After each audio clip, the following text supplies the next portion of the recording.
Welcome everyone. Welcome to another episode of DM Talks, a podcast that aims to promote well-being and healing, whether that be physically, mentally or spiritually. Ultimately, we just want to be seen in our entirety, and this podcast hopes to show listeners how multifaceted they are. We're all the center of our own universe, so why don't we do more to better our own existence? Woo, jazz hands. Yes.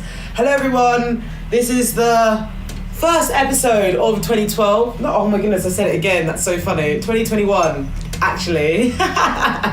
It's the new age of Aquarius. We are currently in Mercury retrograde, but potentially when this episode comes out, we might be out of it. And I am feeling light. I'm feeling happy. I'm really, really excited to be joined by ethereal creature. I'm so excited to honestly talk to you because our DMC was amazing. So I know this episode is going to be 10/10. And yeah, I just want to welcome to the virtual stage, Danielle. Woo! Hey, thank you so much for inviting me. It's really good to be here. How are we? I'm really excited for what's going to come up. Honestly, I'm feeling really good. Like, I feel like, yeah, in this moment in time, I feel really relaxed. I feel quite like excited. It's titillated, the word. I like to Google words when I've said them that I don't use often and just be like... I do that often. But I feel like that would be the word if it's the right context. No, honestly, like I do that so often. Like there's amount of times where I'll say something on this podcast, but then I've said it wrong and I'm like, you know what, you leave that in there, I'll say it right next week. It sounds like the word that it feels like is the right word for what I feel right now. No. Is this kind of this is the motion. It's like, no, it's very like energetic, isn't it? It's like all the atoms are moving. Yeah. It's like but I'm really excited for this episode. We had a lovely DMC. We had a lovely chat about the world, about reflection, and about sort of choosing ourselves. But before I get into the whole episode and talk about, energy, root chakras, all that good stuff, please could you tell us a little bit about yourself? What do you do and how you want to, what do you want to bring to this episode today? What do you want to bring to our energy source?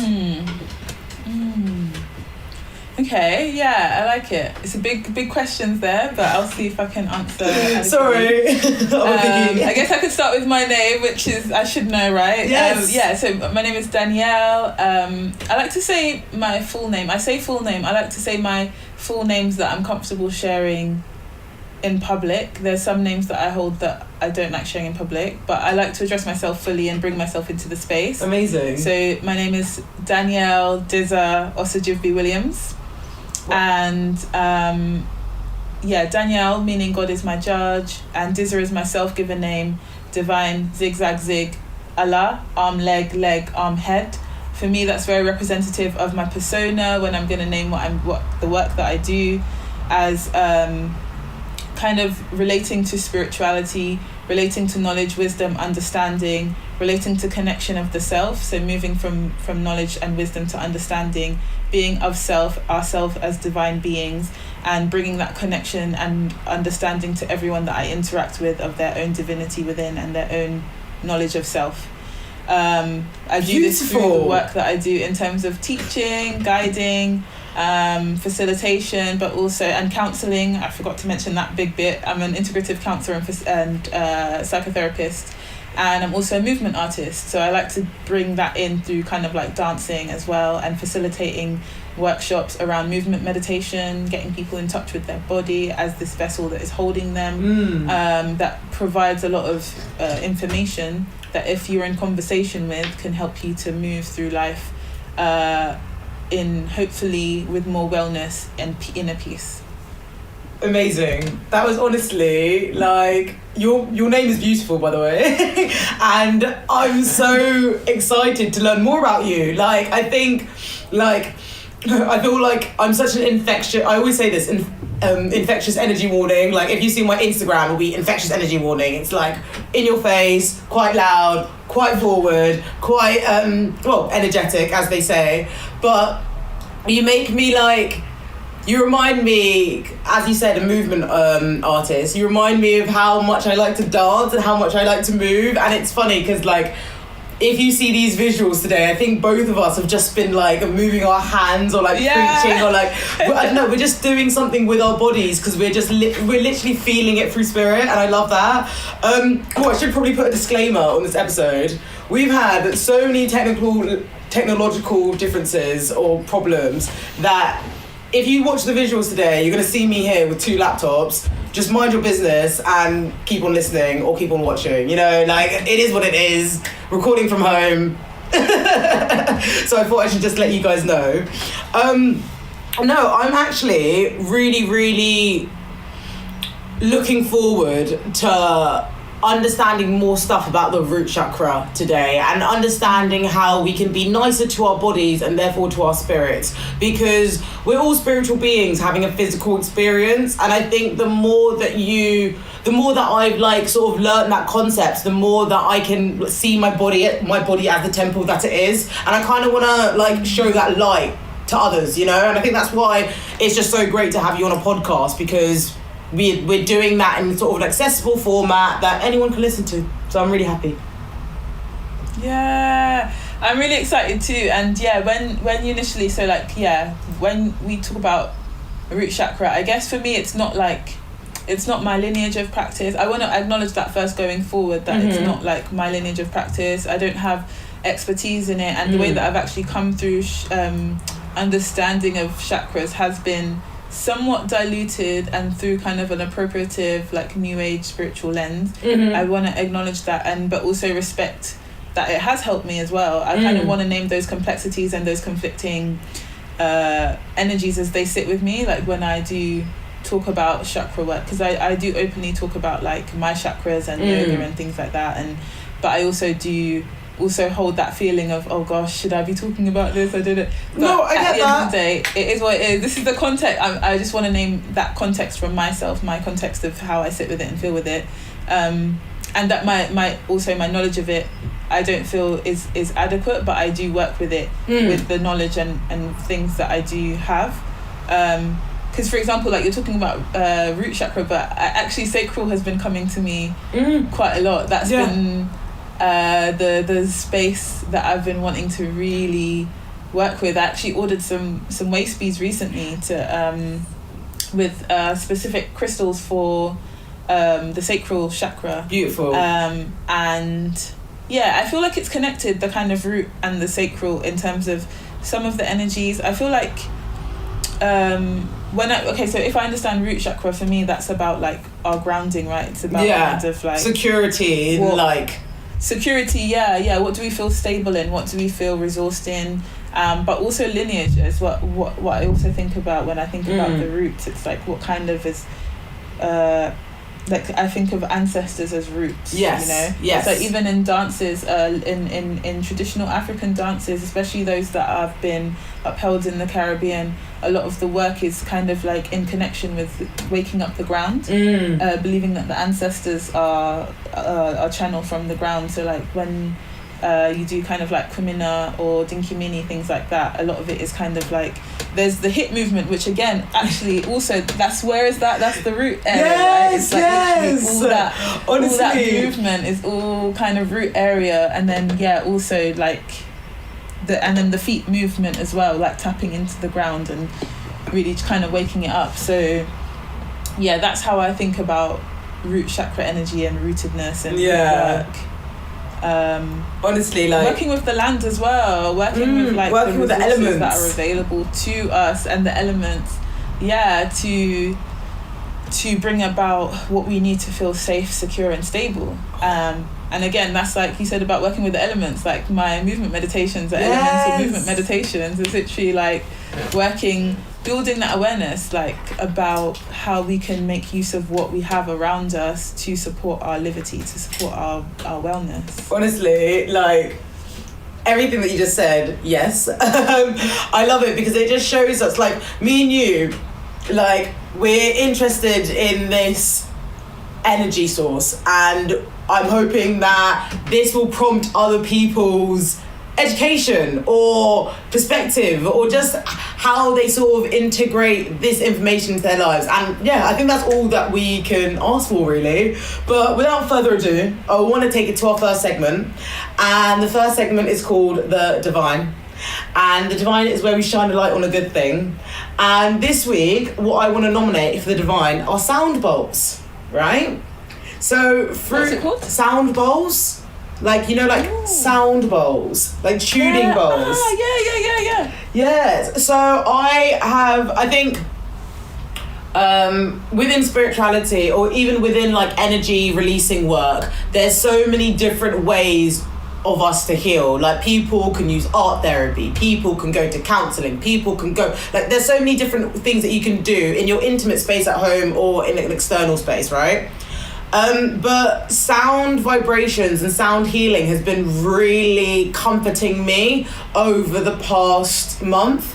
I think I've just gone on YouTube and found some really good, like, lower chakra sound tuning bowls I've just been listening to, and I'll have that in the background whilst I'm like tidying up or cleaning or like doing whatever. Like, it's actually quite nice because sometimes I'll have it whilst I'm doing like a physical cleaning activity, so it feels like I'm releasing, clearing this dirt, this space, and filling it with some new energy. And I find it really, really comforting to listen to, but also a really accessible thing that everyone can do. So I'm going to nominate those sound bowls. I've got some great YouTube videos that I can put in the link as well, so that's my nomination.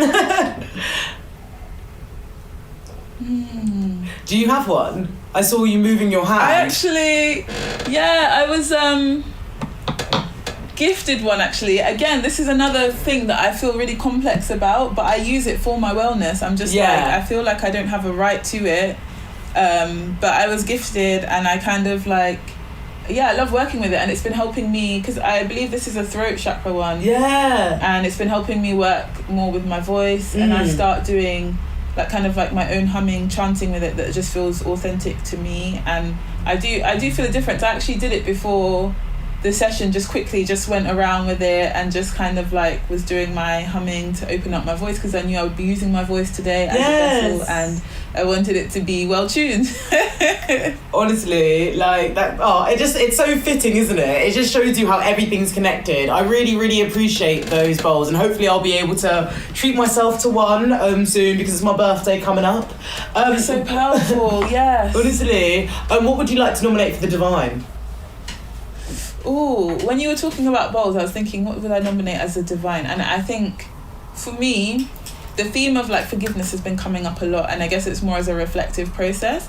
And so there's two practices that I've been engaging with as a way to do that. And one is the Hawaiian Prayer, and I don't want to slaughter the pronunciation too much, but I believe it's called Ho'oponopono Prayer of Forgiveness. Okay. And there's also the loving kindness meditation practice. Yes. I've heard of the latter. So the forgiveness prayer, Ho'oponopono, is, now I'm thinking of it, I'm like, I'm not sure I've got the order right, but it's basically I'm sorry, I love you, please forgive me, thank you. And it's a prayer that you can say to the earth. The first time I came across this prayer, actually, I went to 5 Rhythms, ecstatic dance practice, and that day I felt like I literally astral projected there. Like, I felt like I was supposed to go there. I was like, it was around the time my nan passed, and I was off work, I was just with my friend, and I was saying to her, I think I should go today. But then I could also hear this voice of doubt, like, I'm not sure. But then as soon as I felt that doubt creep in, I literally felt myself viscerally, like energetically travel there. And I just felt the energy of being there, and I knew, okay, I'm gonna go. And when I went, it was exactly that feeling that I felt in the morning when I was feeling like, okay, you need to go there. So that day, when you go to a 5 Rhythms practice, they tend to have an altar set up that kind of supports with the intention of the practice. And it was around the time, so my nan also passed around the time of the fires in the Amazon. And there was the kind of massive, and there was a kind of like global awareness of it happening. This massive fire. So there was kind of, I was grieving on two levels. I felt like I was grieving the earth and grieving my grandma. And so they had the prayer to the earth at that point, and that prayer as a forgiveness prayer was also important for me because I also had a complex actually relationship with my grandma, actually, if I'm really honest.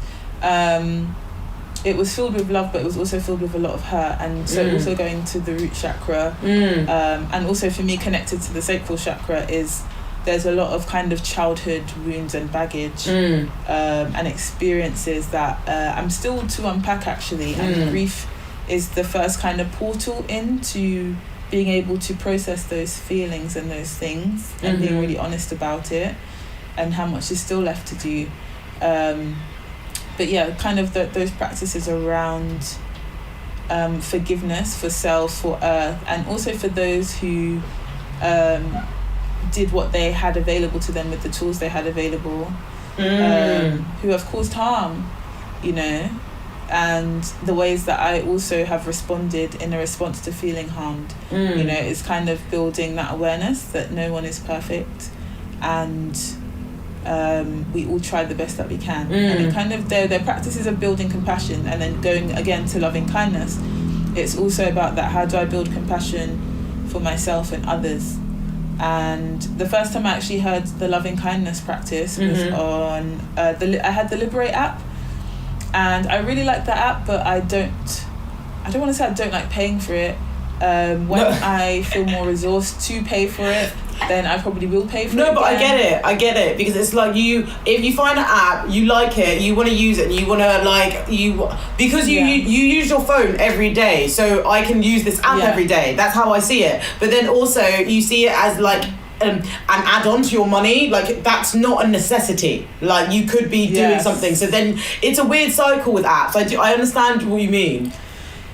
Yeah, and I think the thing that I found unfortunate about that app is that you become attached to one particular meditation, or there's a few that you favourite, and then all of a sudden those favourited ones are the ones that are locked because you have to be subscribed to access them. And that loving kindness one was one of those ones, and it showed me a lot. But I just use it in my own way now when I do prayers in the morning, and it's really useful because the way you do that practice in the meditation itself is you go through it a few times, just like may I be happy and healthy, may I be free from inner and outer danger, may I be filled with loving kindness, and may I love and accept myself just as I am.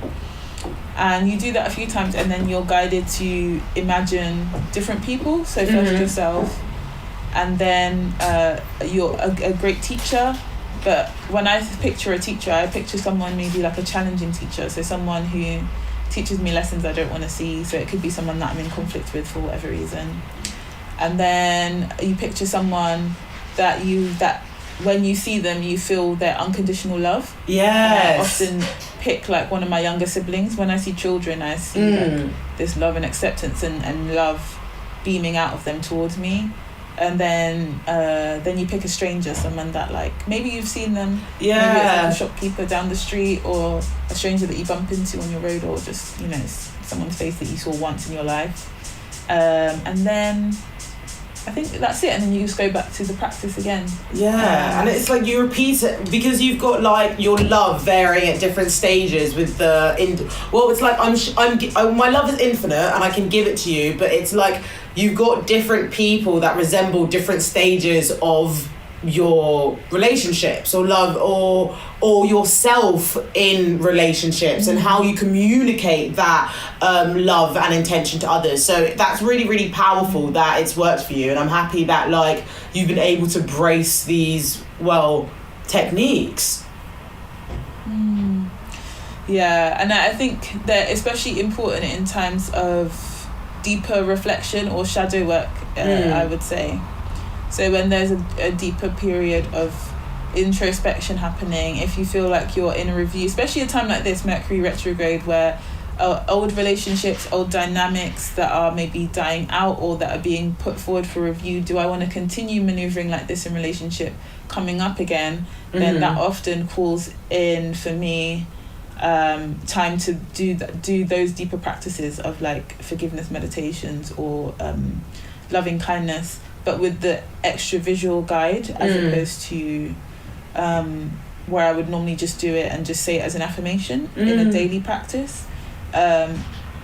And I think, it's really important in those moments, because I think when we're doing that kind of deep introspective work, then compassion for ourselves, but also for others, can be far and few between. It can kind of start to really be strained, and it kind of does help you bring back to your heart space, at least for myself. No, I love that. No, that's such a lovely nomination for the Divine. Thank you. And you gave us two nominations. So oh yeah, brilliant. No, I love it. It's New Age of Aquarius, honey.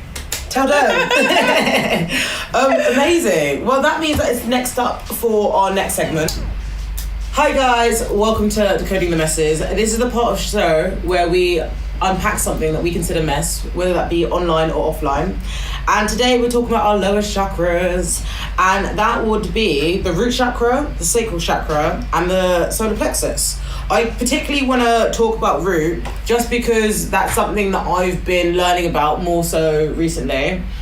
I was actually listening to the Highest Self podcast by Sahara Rose, and it's quite funny because she associated the root chakra, or she associated an unhealthy root chakra with the pandemic. She said that that's why you saw so many people in a big rush to buy toilet paper. They don't feel safe. And I find that really fitting, because the root chakra is to do with stability, it's to do with survival, it's to do with your fight or flight response. And I find it like, well, we're in a pandemic, we don't really feel safe in our bodies, or we are cautious about the vulnerabilities to our bodies because it is a virus. And I think that kind of relates to how we sort of project our fears and project our worries onto the world. Because if we see our root chakra as like the bottom of our spine, that's our base, right? If I'm not comforted in my base, if I feel like my base is shaky or my foundation is tainted or disrupted, it's going to influence all things upwards, or it's going to influence how I portray or how I balance the other chakras. Like, what do you think of that? The first thing that's coming to me is embodiment is so real.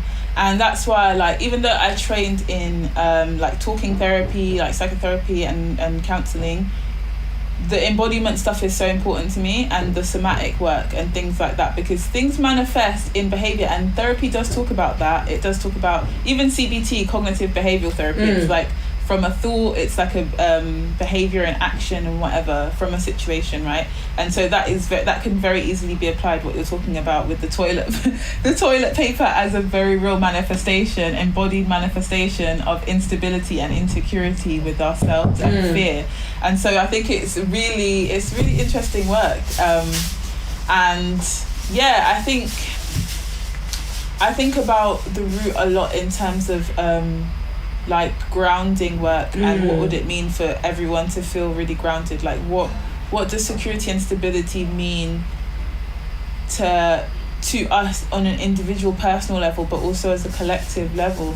Because I think collectively there is so much insecurity, instability in our foundations, in how we understand ourselves, in how we understand. So many people are displaced from their ancestry. They've lost and severed connections to ancestry, and a lot of people are working hard to reclaim that, and it's like culture wide.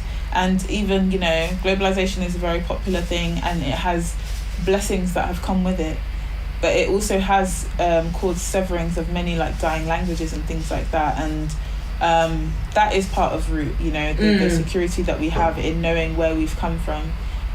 There's something also coming to me about I was listening to Iafan Layo's one of her Ori meditations. This is someone I follow on Instagram who is like amazing PhD, like so doctoral person, intellectual, also Orisha of Iya, priestess of Obatala.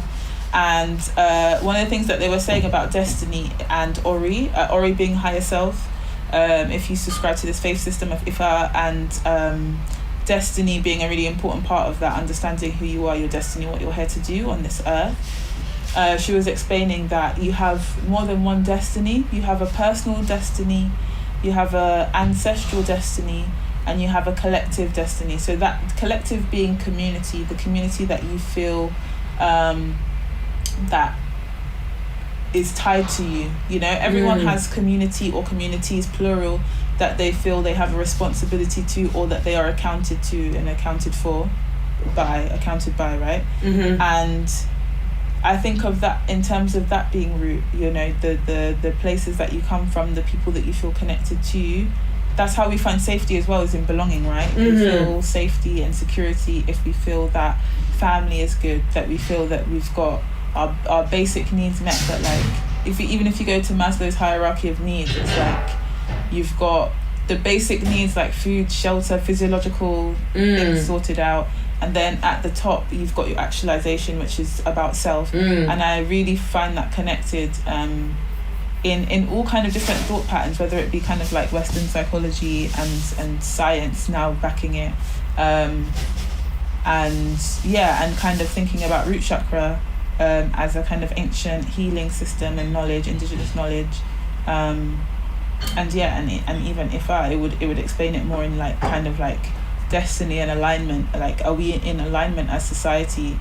Probably not. You just talked about that, right? If your base is not sorted, then how is the upwards thing going to be in alignment? If that is kind of shaky, it's like if you were looking at a tree, if the roots are kind of tilted to the side, then the tree is also going to grow that way. And maybe it can grow and adjust and adapt, but maybe it then impedes on other trees in the network as well, instead of actually being able to flourish and allow other trees to flourish in the space that is around it, you know? I love that analogy. That was brilliant.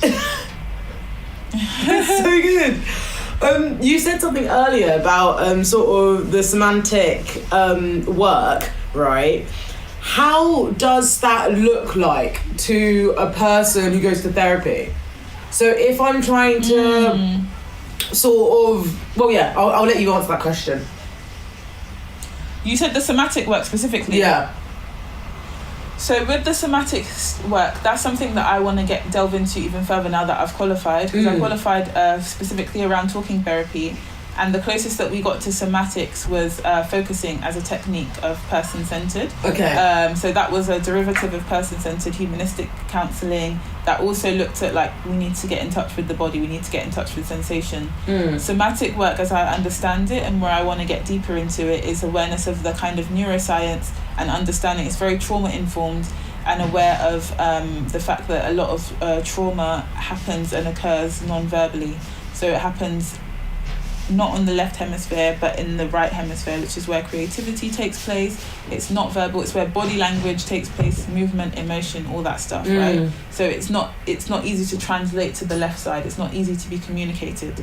And so how that manifests in my work with clients is taking awareness of not only my visceral response and reactions to what is occurring, what I'm hearing. Do I feel paralyzed in what you're saying? Do I feel, is my visceral response that I'm feeling and noticing kind of like I'm really upright in my chair, that I feel quite on edge? Am I noticing that I'm irritable? Am I noticing that I'm really tired, that I'm wanting to pass out? Am I falling asleep almost? Am I fighting sleep? That's how I work somatically, and that leads into energy work. I'm very aware that I am a sensitive channel. Some people call it empath. I don't really relate to that. Some people call it highly sensitive person.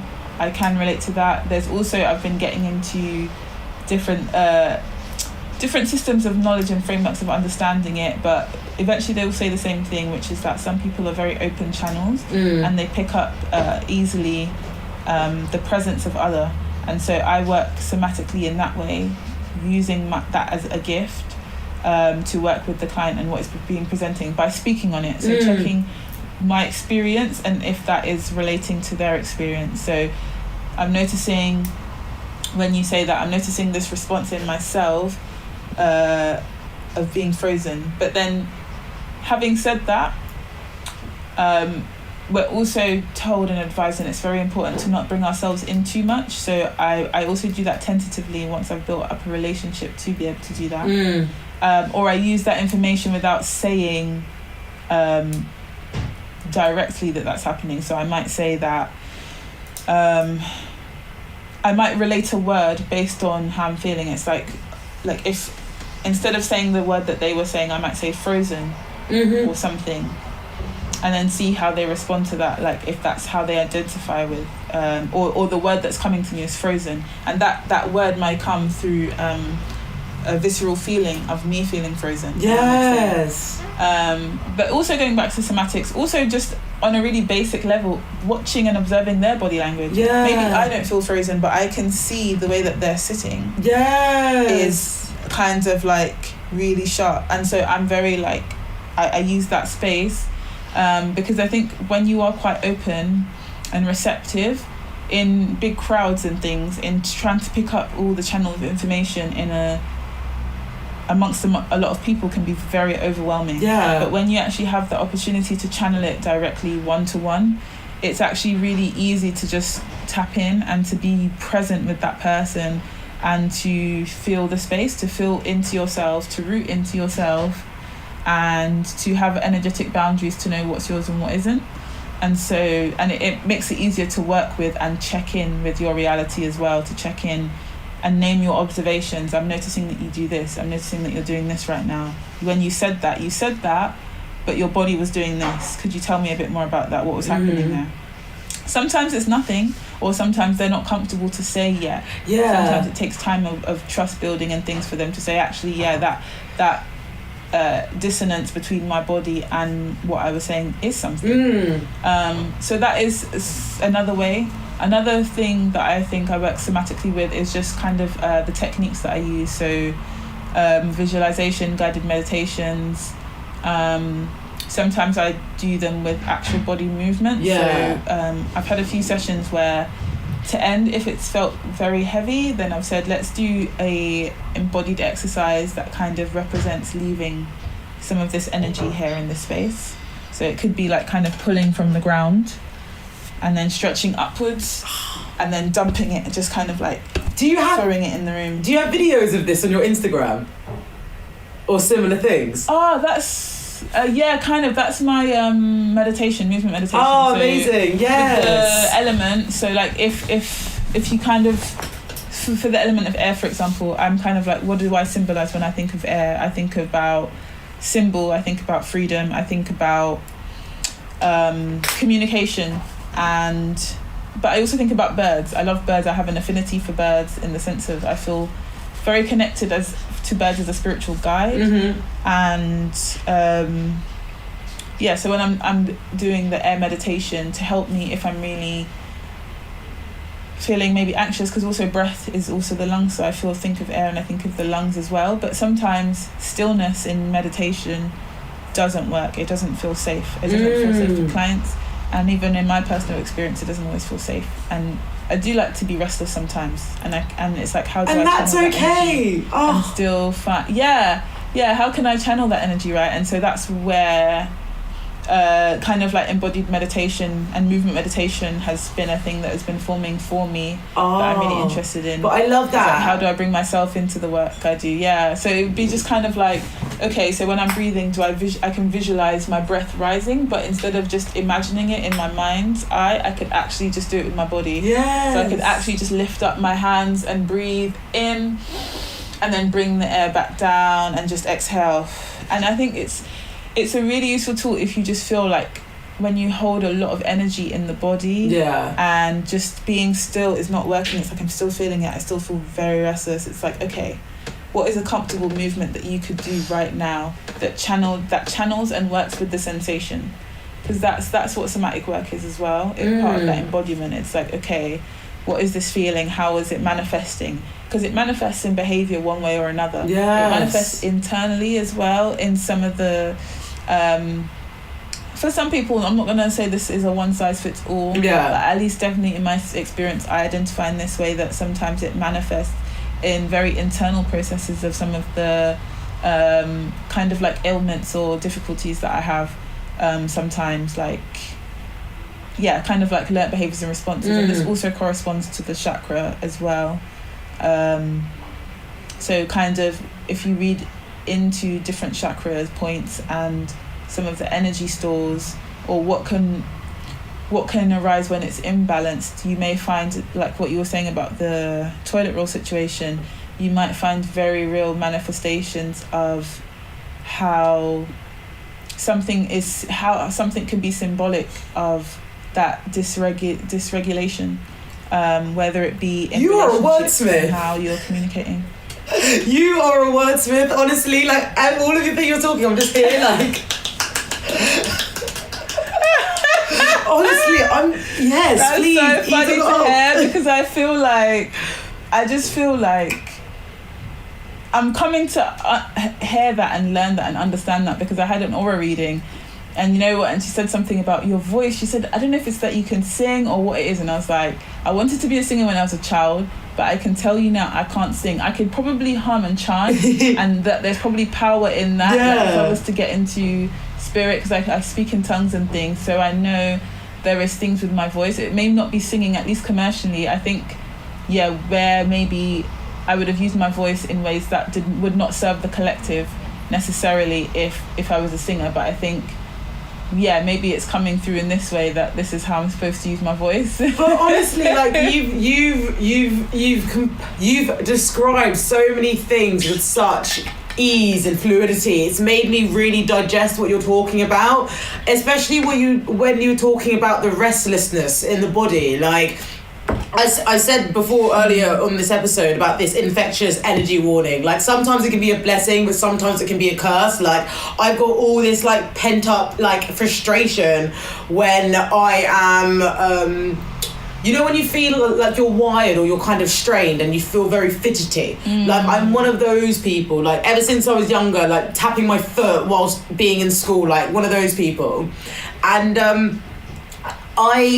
as I've like sort of grown up, trying to find what's the best way to sort of wind down, what's the best way to sort of fill my own cup, I've realised how movement meditation is like so important.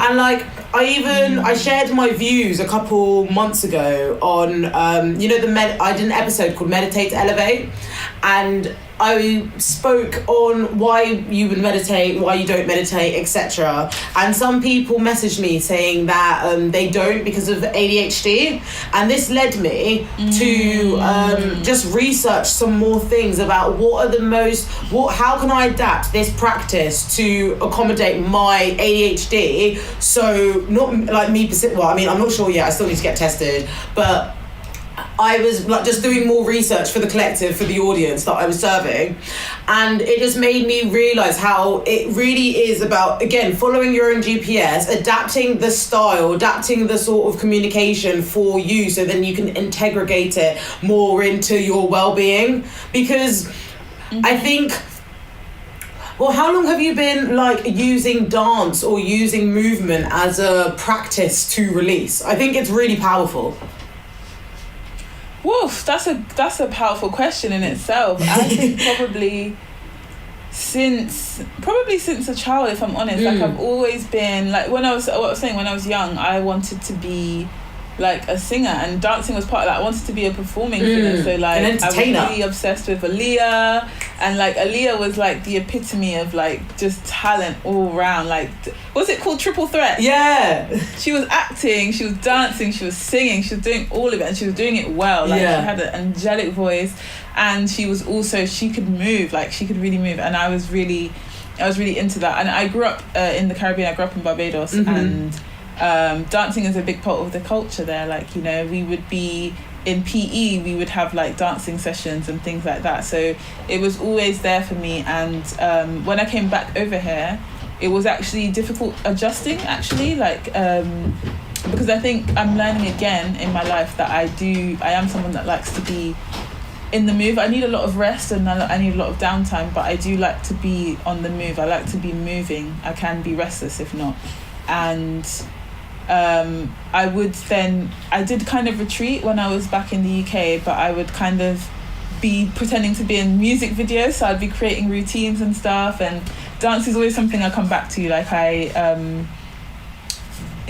used to want to be, after I wanted to be a singer, I wanted to be a dancer and a choreographer. Hey, and same. then something kind of shifted when I was like, yeah, but then something kind of shifted and I lost it. I kind of stopped dancing actively for like a couple years. I was still doing performing arts, but I just kind of like went inside myself a little bit. I kind of lost myself and became an emo, and it felt not cool to be a dancing emo.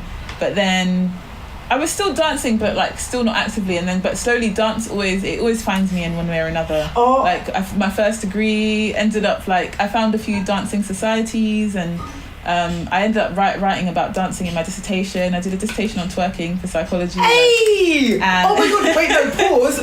Real. This is where we have to have cannons, Josh, like this side, like pew, pew, pew, pew.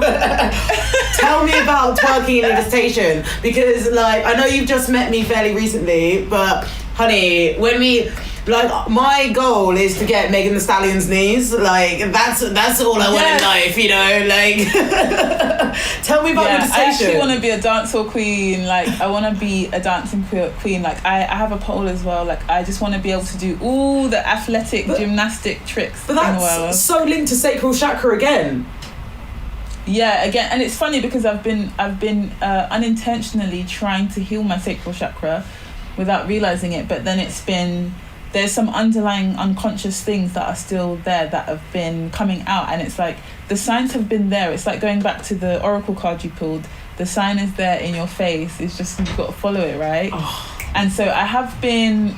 The thing about me and the thing about my relationship with spirit is spirit will always drip and drab things to me, and I just follow the trails. And it doesn't all make sense in one go, and then it starts to make sense, and then there's a point and a crossroads where I get to where it's like, okay, what are you going to do with this information now, because you're being pushed. Sometimes there's a resistance as well, and it's like I'm being pushed. The thing about me and my sacral energy and why I need to heal it, and this goes back to my dissertation about twerking, is in the culture that I grew up in Barbados, and so there's a lot of conflict within self that develops as a result of growing up in a country where you grew up seeing whining and walking up, a dance that has a taboo nature to it because it's seen as a sexualized dance. If you want to name it honestly, okay, yes, it is a representation of that. You can call it a sexualized dance, but it's also so many other things. People so say many that things. It's ancestral work. It's ancestral work and it's sensual work, you know? It's ritual. It's, for me, I have a question that I want to further explore around how much of it is, and I guess this links to the sacral, is it an imbalance of sacral energy, or is it about survival and resistance as a dance? I'm still here, and also rebellion and individuality. This dance, a lot of the root and history of these similar dances around Africa and in the Caribbean were that they were one thing and they evolved into another thing.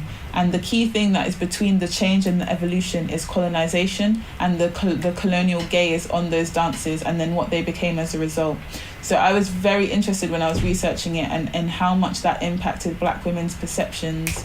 I specifically was looking at the time, I understand it was cis women, but it's also very gendered. When we talk about dance, it's become a very gendered term in the Western perspective and yes, very dance, which is why the gaze on women and in twerking has become such a thing, because men around the Caribbean and around Africa openly embrace whining their waist, shaking their bum, but it has become very gendered. It's become a very gendered notion and idea about what it means to be sexual, and in order to create a sense of, there is definitely an oppressive factor into it. But going back to what I was saying, I feel that within myself there is a lot of that creative and sacral energy exists, but it's also blocked. There's also like a repressive process of like, you're not supposed to do this is bad. And so like, because basically I grew up with a mum who very Christian, very traditional, and like if we were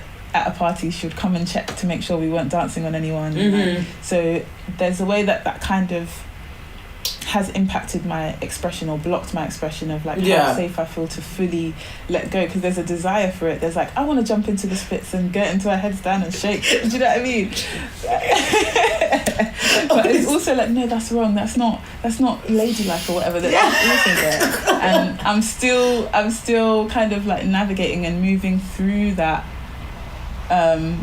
Because actually it's funny, I was recording myself dancing yesterday and I was just freestyling. I was dancing to SZA, and I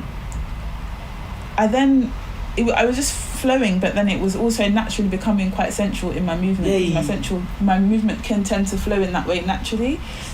And the more I was following my internal GPS, I was seeing the movement forming. But I remember watching myself back and being like, even the way I was feeling, and I've seen people record me before, and like one time someone was filming me in pole class and their hand was shaking as they were recording, and I was thinking, what is this like? And I was watching the video back and I couldn't understand it, but I was watching myself back in this video of myself, and I was like, yes, damn, like, and it's like a lot.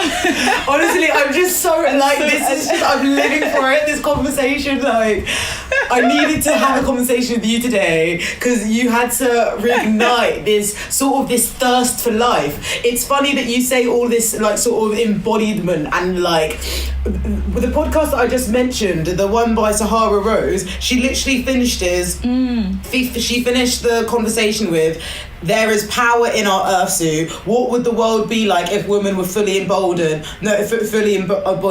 our own sex, our own body, our own movement? Like, period. Without fear, because I think about, literally it's like, what would it be to really embody my natural? And I think one time a friend said it to me, because I did a performance and I didn't tell anyone, and they were like, and I said I was shy, and then they said, sometimes I get really shy about my unabashed power as well, and I was like, damn. I felt the read there, and I was like, it's true though. And it's like, I love how your friend just slipped that one in there. That's how you need to do. Be like, oh, my unabashed power, and you're like, oh dear. Yeah, I was like, damn, it's true. And it's like, yes, and that's where I keep getting hints and prods that you need to work on your sacral energy, because when you don't, it can become imbalanced, because there are things in the ways that I seek balance of it that are sometimes unbalanced as well. There are sometimes manifestations of it that can be, like it's like that thing of overcompensating, right? When you're kind of understimulated or overstimulated in something, it's not good. And sometimes you might overstimulate the sacral trying to balance it out, and it's like, okay, now the work is to really get to the root of what's happening there, to really be able to find the balance of the expression and to be unabashed, but to also know how to hold that power so it doesn't become too dispersed and accessible at the same time, One thing that I can sort of relate that to on like a physical level is like, I've been in therapy on and off for like years now, and one thing that's coming up that I've realised is this idea of like emotional hygiene and emotional development. Yes. I, in my past, maybe in my teenage years, used work as a distraction from things that were going on. So in regards to my career, in the regards of my like sort of physical experience or material experience, people might think I'm doing bits because that's what they are seeing and that's what I have told myself. However, how is 14-year-old Sarah? How is she being kept for? How is she being nurtured so that she develops into the mature 23-year-old that she is now? And like, you're talking about chakras, but I think that was just my sort of my 2 pence with like a physical sort of manifestation of that. Thank you. Yeah, it's that really, isn't it? And I don't really think I have much more to add on that. I feel like you just hit it on the head. You were just like, boom. Well, I see. I just love this chat. I love the way it's going. You talked about your sacral chakra. Do you have any tips or advice on helping people uplift their sacral chakra or like making it more balanced? Good question. The things that I'm currently working on I have an inner child reading booked because that was recommended. I had an aura reading and it kind of identified the things that I already knew that I weren't looking at, that I was avoiding, that kind of unconscious stuff. The one that's like peeking on your shoulders, you're like, foreshadow work. Yeah, that kind of stuff. So I was like, okay. And then I was looking for an energy healer, and I spoke to them and they said it looks like an inner child reading would be advised for you to deal with the sacral stuff. I associated inner child with the solar plexus. That's my understanding, but apparently also the sacral. But I guess again you were saying it's all the lower chakras. Yeah. So maybe they're all interconnected in that way. I'm going to trying. Oh, sorry, I didn't interrupt, but you just reminded me of something. We spoke about Leona Nicole Black earlier, who's an amazing tarot reader. Yes. Like, shout out to you, you're amazing. I was listening to one of her tarot therapies, and she was saying, I can't remember exactly word for word, but she was saying how on a physical level, like our like highest four chakras. So you have like, I think it's solar plexus, your heart chakra, your throat chakra, and it's not the solar plexus. Solar plexus is bottom. So these four. Yeah. Right? So these four can be fed on a physical level. These four can be... I feel like everybody who's watching the visuals are getting such a sight today. Like, I'm just here, like, touching myself like, guys, these four chakras. But let me get back into it. So basically, she was saying how, like, you have these four chakras, like, here, and you can do activities to feed those chakras, to balance those chakras. However, there's going to be deeper work necessary or / needed to feed the lower chakras, and how if you help to assist and balance those, then it will benefit all the chakras that move up. So one way of using the sound, so I mentioned the sound baths earlier, that's one way of helping a root chakra that could help with your solar plexus, that could help with your sacral, or even meditating in the earth, or using the elements to I don't know, using the elements for reflection, you know? You mentioned how air was related to birds to you, and that's helped you sort of embrace your mind, embrace your sort of throat chakra, because it's communication, isn't it? It's that translation of thought. And I find it really interesting how, like, the lower chakras are so, like, interconnected into, like, different parts of our lives, but it's not until we actually sit and really sit down with ourselves and reflect on ourselves we can see how much it influences us on, like, well, on a level. It's mad. On a deep level. And there is something about, like, the fact that they're in the lower place. It's interesting that you said that even though they're in that the higher ones are the ones that can be activated through doing physical things, even though the ones that are considered the lower chakras and then actually manifest very like viscerally, or like very in material sense, actually need the deeper work. It's kind of like a as above so below thing though, right? So the thing in the air needs the thing on the ground, and the thing on the ground needs the thing in the air.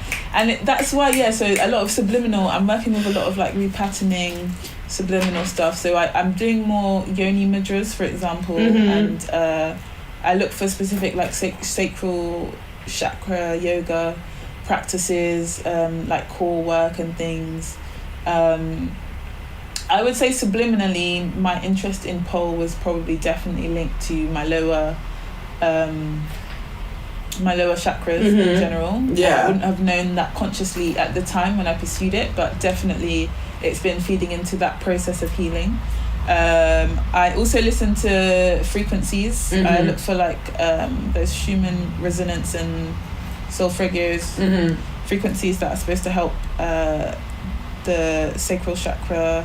I ordered some waist beads as well, with some specific crystals, like citrine and beautiful amber or something. That's on its way. Oh, amazing! So I can do some kind of ritual work as well, some candle petitioning and stuff. And I've just been, for me, it's been about kind of like speaking kind of to my womb. Like I'm currently on my cycle, and I can tend to get really bad periods, especially because I had them anyway, on and off, but then, I mean, I would always have pain, but I would have, every now and then I might get it really bad that I vomit, and Oh, bless you. And things like that, and like, yeah, so it's become more frequent since having the coil. And it's just been a journey, I think, with my menstrual cycle. And in a way, I think sometimes you have these ailments that you kind of feel like they're just always going to be there, so you don't think about doing anything about them. And hearing about the sacral unconscious process, and I think actually that was a subliminal shadow thing that I had told myself, that you can't do anything about this, and so had kind of like submitted to the pain, instead of actually being in conversation with my womb, like what do you want, what's going on.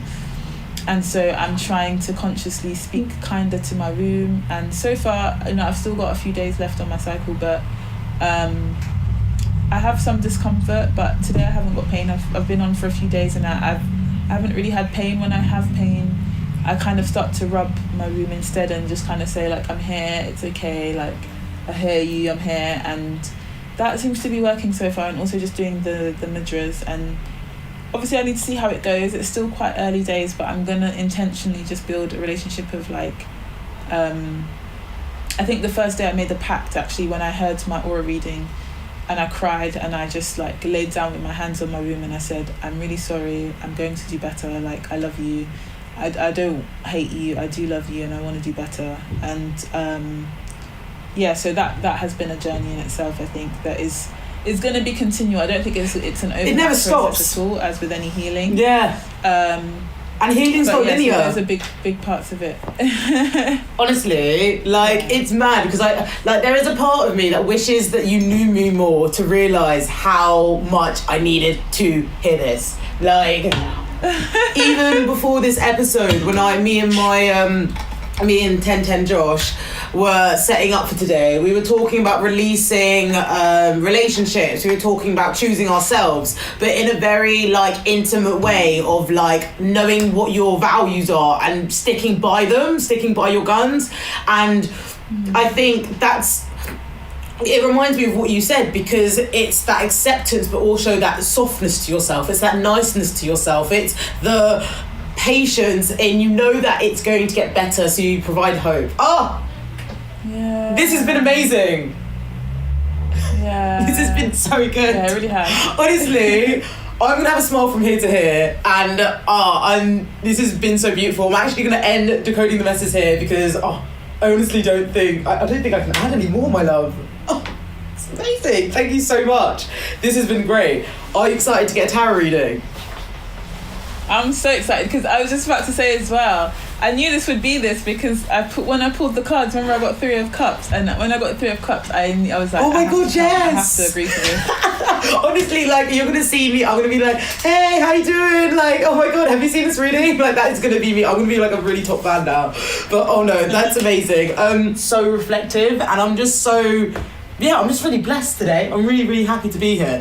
So I'm just burning some Palo Santo, because I want to clear this space of any unwanted energies, any self-limiting beliefs, any outdated thoughts, you know, and I want to clear it, and I want to welcome new space, I want to welcome clarity, I want to welcome love, I want to repair all of this sort of, space, and fill it with inspiration and kindness and softness and all that good warmth, you know?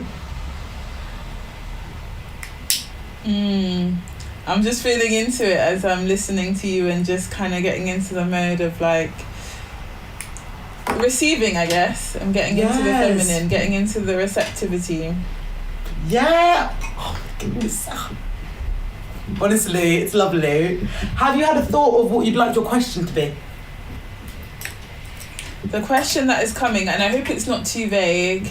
No, it's okay. Is, what does Spirit want to communicate with me right now? What does it want me to know right now that can only come through, that I would only receive in this channel, in this moment? Amazing. So, what would Spirit like to communicate with me in this moment? I'm gonna shuffle these cards, and you just tell me when to stop, right? Can you see me? Okay, so yeah, but you I'm just gonna feel for it. I'm gonna feel for it. Of course. So who am I to ask? Let me just shuffle. Let me shuffle and be quiet. I'm a vessel.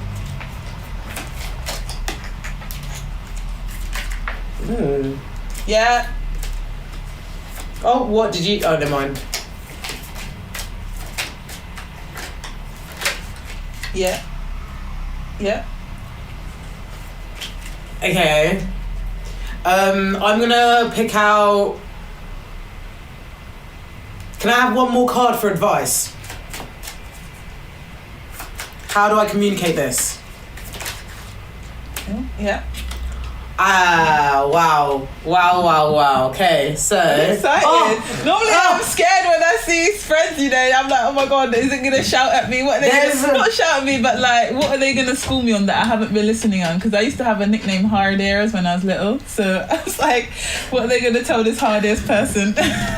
No, Spirit is so proud of you. Like, Spirit is showering you with abundance. They're showering you with fertility, and they're showering you with creativity. Do you know why I say that? You got the Empress. Oh! You got the Empress as the first card, and this is number 3. Is it the fourth? It's the 4th card of the Major Arcana, but it's numbered number 3. And the Empress is known for her divine feminine energy. She's known for her abundance. She's known for being all-encompassing. She's abstract, she's creative, she's direct, and she's nurturing. She's an individual who protects, who heals, who cares, who mothers, whether it's mothering for herself or mothering for others. She sort of, like, I like this image because there's just, can you see? I like this image because there's just so much going on. I'm using the Rider-Waite deck. And the one thing that I'm drawn to is this river at the back. You see like a river go behind her and then come right to the front. And that's like the free flow of emotions that's guiding you to your inner compass, you know? If I'm an Empress and I'm sitting on my throne, I'm royal, I'm regal, I'm a baddie, you know? But I'm also embracing parts of me with no restrictions. And that's why water is so interlinked with the divine feminine or feminine energy. Even all the nature in this card, it's opportunity. I think I said this in the DMC. It's an opportunity to feed with the nutrients, adapt the soil, see how this thing grows, you know? And in contrast with water, you just sort of accept the change and the flow. I like this card as well because it's just so flamboyant. It's so regal. She's sitting on like so many pillows, and she's got a stone next to her that's in the shape of a heart, right? Me sitting on pillows with my blanket and my stones. But Venus ruled. Oh my God, honestly, like, this reading is just so loud. You've got this, I don't know which camera to show it to you. Can you see this camera? Yeah. So you see this heart here? Yeah. It's grey because it's neutral. It's grey because it's like a state of conscious. But because she has the feminine symbol in this heart-shaped conscious, it means that their innate self-belief that's given to them from their that's given to them by encompassing your feminine attributes, by encompassing your delicate features, encompassing sort of your adaptability. You're able to. That's another message that's been coming through a lot for me. Adaptability. But do you know why I see it? Because you got the 3 of Swords in reverse next. And the 3 of Swords is another heart image. And in this image, it's raining. You said before, as above, so below. And rain is sort of rain is an example of something that can connect us to the higher powers. You know? The clouds around the heart may suggest foggy thoughts, or clouded judgment, or like a foggy perspective. But because it's in reversed, it suggests that someone is using the information of the intellect to move forward, to push through, you know? I think the Three of Swords, it's a card that some people might be intimidated of because it's a heart-piercing pain, or it's a heart-striking pain. But when you realise that room of pain, or that space that you shared the pain in, that space that you shared that heartbreak or that devastation in, can now be filled in with love and rejuvenation and sort of... Ooh, it's getting into it. I think the Three of Swords sort of stands for like hope and faith, and using your intellect, using that sort of the abstract number of, oh my god, I just realised double 3 as well. You got 2 3s here. So this is a period of it's like your foundation, yeah, but it's also like an abstract foundation. It's also like it's willingness to adapt, a willingness to sort of move. Like, is it good here? Am I bad here? Like, what do I like? And that's the power of 3. It's sort of, it's a trifecta, isn't it? I want to get one more card. I've got Oh my these god, gorgeous, the fact that you said that word as well. Oh my god, you're good. The fact that you used that word, you don't know how mad that is. I don't even know if I can say it on camera. Like, I can't, like... Oh, really? But a lot of these things are very, like... Yeah, it's a lot. I'll tell you off camera if you have time how much this resonates and why. Like, because I like to explain. Like, yeah, I feel because I read for people as well, and for me it's helpful when people let me know like this resonated and this is why it resonated. So I like to be able to also impart that wisdom to support you in honing your intuition and trusting yourself as a vessel. No, it makes me feel so much like. I honestly appreciate that so much, because I think with tarot there's so much to it. It's so subjective. So I think like now I feel more affirmed, but like I know in my earlier stages I'd be like, oh wait, what about this? What did I miss that out? Of course you're gonna miss stuff out. It's bloody tarot. It's like a dictionary. It's a dictionary. Everybody has a different meaning. Everybody's interpretation is different, and it's sort of, like you said, honing your intuition. I want to also use this deck. Have you ever heard of Pink Cat Daily? Who? Pink Cat Daily. So they've got a comic book on Instagram where they post like memes, and they're amazing. I definitely recommend. They're Muslim, they're in America, and honestly, Pink Cat! Yeah, sorry, Pink Cat Daily, I do follow them. Yeah, so I've got some tarot cards from them, and I absolutely love them, because the thing is, if you follow Pink Cat doesn't chat shit. She's so direct, she's so forward, and she's so like we're gonna get this bag, but also look after yourself. But like, she's just really forward thinking. So I want to get a card to clarify this message. So yeah, please can I have a card, Spirit? Ooh, wait, what one dropped? Tower. The Tower. Ooh. Did you have one more from the Rider-Waite as well? Was there a third one? Yeah. At the bottom of the deck was the Lovers. Oh wait, can you see that? Oh yeah. And I think, like, to be fair, there's a part of me that wants to ask Spirit if this is projection, the Tower card, just because I've been getting it a lot recently. However, I also think that with the Tower, it stands for anything made on a shaky foundation will come down. So you need to make sure that your foundation is secure. These individuals from the Tower, are they falling or are they flying? Is it a breakdown or is it a breakthrough? And using sort of the adaptability of knowing what works for you, making the choices for healing that will most benefit you, is going to help you overcome this trial and tribulation.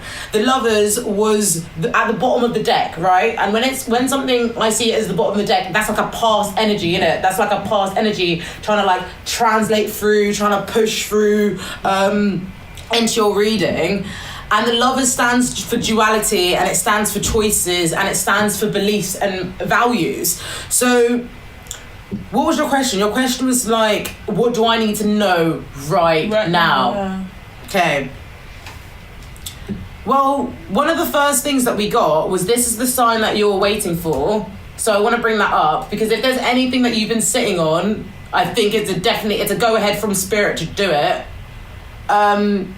Maybe you're working with others because 3 is a number for like group activity. Whenever I think of 3, I think of like the 3 of Pentacles, or I think of like even the 3 of Cups. The 3 of Cups is a card that brought me and Danielle together, you know?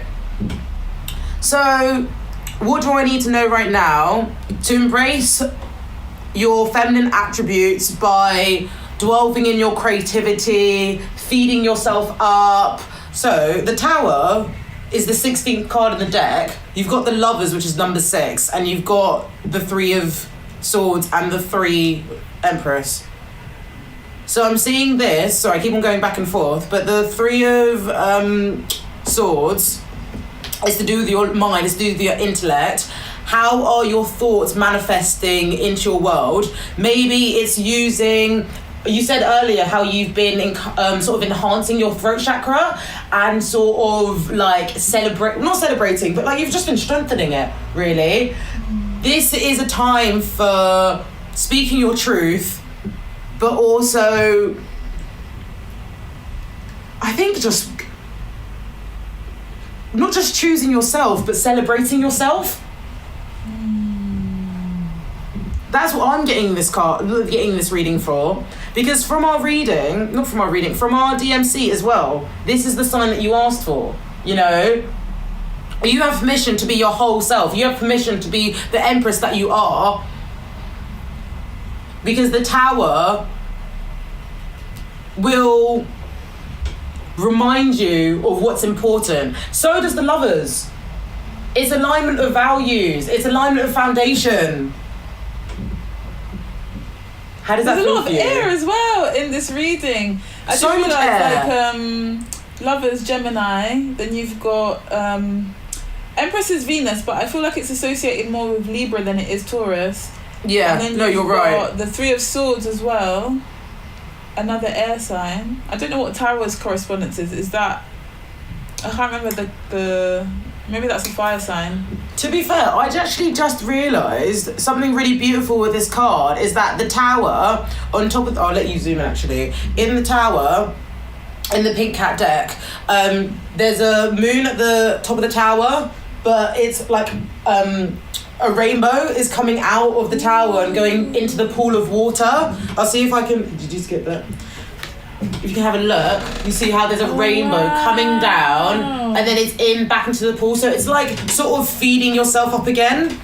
Because if you think, you've got it sort of mimicking on both sides. You've got the Empress where it's coming behind her and going to her front. But then you've got the Tower when it's coming from the moon to down. As above, so below. Yeah. There's also what you said there's something about me for that card of like the crumbling of illusion. With because the Tower. Just with the moon there. Because the moon is your inner world. The moon is introspection, sort of following your own path. And the fact that the moon is sort of providing the pathway to the rainbow, providing that sort of space to delve back into your emotions. I think it's following the right path. That felt very affirming, that reading. Very affirming. There's something, the whole, I think the overall take that I got from it is about staying in your integrity and in your truth and what you've said, standing true and strong in what you've said, because even though sometimes it can rub people off the wrong way, it can cause conflict, it can cause disharmony, but it allows for realignment of values actually, and it allows for stronger foundations. Things have to fall to make room for things that are stronger, and in the specific, some of the specific things that is pertaining to in my life that I can identify this to relate to, is like you have to let this thing crumble, this existing system crumble, to make room for something better to emerge. And it can feel destructive, it can feel very hurtful for people that are not anticipating it, or the sharpness and the bluntness of the swords in the air, right? The intellect, it can be hitting, it can cause a lot of hitting and harm, but it's actually imperative. It's imperative for stepping in your own truth and your own power, and also for the bettering of alignment of values with people, actually, for better relationships. And I like how you said relationships, the lovers, it's like this queen, this empress is very comfortable being independent and sitting on their own, but that's also because she nurtures herself before it's like my cup runneth over, isn't it? It's like I'm going to give my excess to others because I know that cycle will mean that my needs are always met. And so that's what you learn if you come across the Tower or the Lovers, because it's an alignment of values. It's what you're going to stand for and what you're not. But there's a lot of hope, and there's a lot of it's like, how sometimes there's darkness, or there's sometimes worry or eeriness in going things alone. This person doesn't mind. This person doesn't matter. This person knows that they're an empress and they're just sitting on their chair. They're waiting for the things to come to them,